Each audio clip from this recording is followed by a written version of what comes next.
So I know you want him to be like Jesus. He can't. He I can't. actually believe Muhammad is greater than Jesus. No, not according to the Quran. Muhammad is under the feet of Jesus. That's not true. You want to bet? Okay, you want me to prove it to you? In the Quran, who's the greatest woman Allah created? Mary. Say it again. Mary. Oh, so Jesus' mother is the greatest woman, and yet Muhammad is greater than Jesus. He's the According to Sahih Muslim, where is Muhammad's mother? what do you mean, where is she? She died. Where is his mother and father? Your prophet said they're in hell. Who said that? Your prophet said his father's in hell, and when your prophet went to pray for his mother, Allah said, do not pray for her forgiveness. Where does it say that? I'm going to say it to you. So I'm going to now use the Quran to show that Muhammad is under the feet of Jesus, because you said he's greater than Jesus. He's not good enough to lick Jesus' sandals. But I'm going to show it to you from your Quran. I'm not even going to use the Bible. Let me get you the hadith. Your prophet was weeping because when he went to the grave of his mother, he asked Allah to forgive her, and he said, do not ask for her forgiveness. And then he told another man, my father, Abdullah, and your father are in hell. They probably were. They what? I said Muhammad's father probably was. And what about his mother? Possibly. Okay, so wait.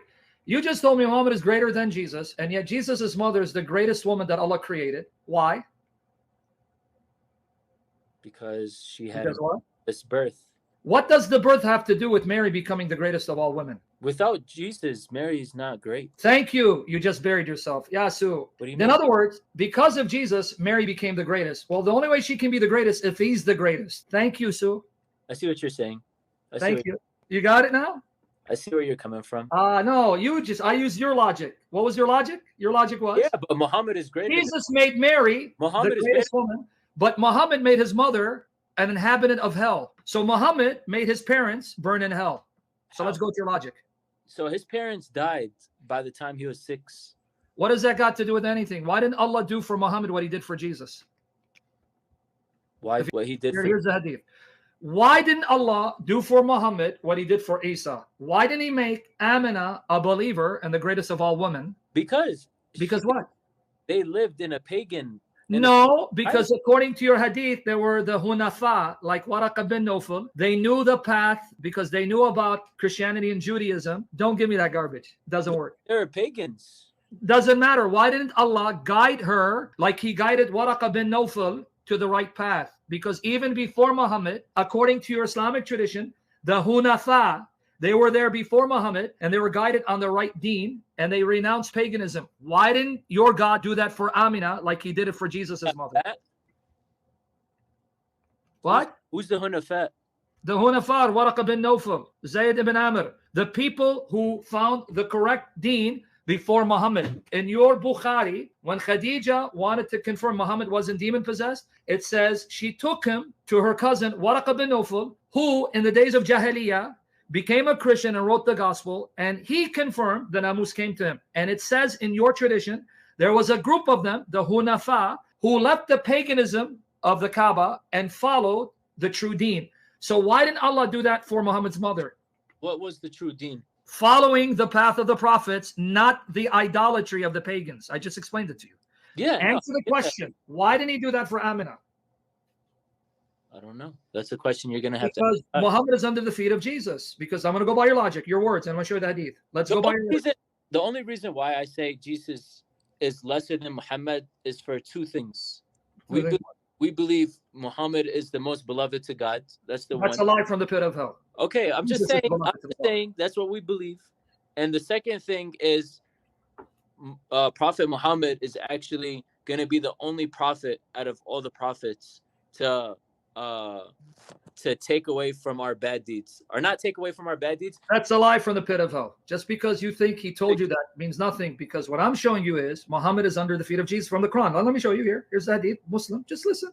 Be patient, man. Because you said Muhammad is greater than Jesus, which is the most blasphemous thing you can say in light of the way he lived. But let's go with here. Sahih Muslim, I gave you the link. Abu Hurairah reported, the apostle of Allah visited the grave of his mother and he wept.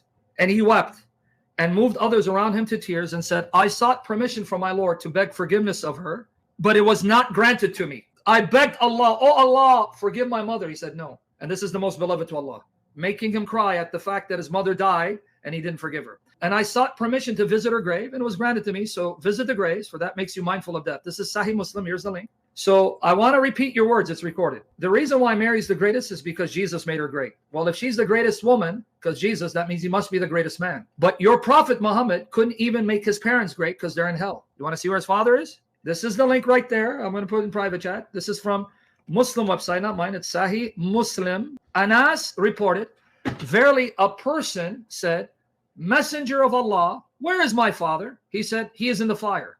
When he turned away, he called him and said, verily my father and your father are in the fire.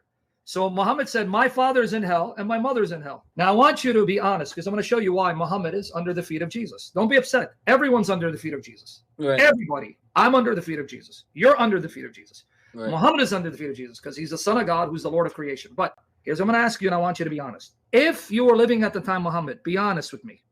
I don't want you to lie. Fear God, because you believe you're going to stand before him. And Muhammad's companions came, or Muhammad came.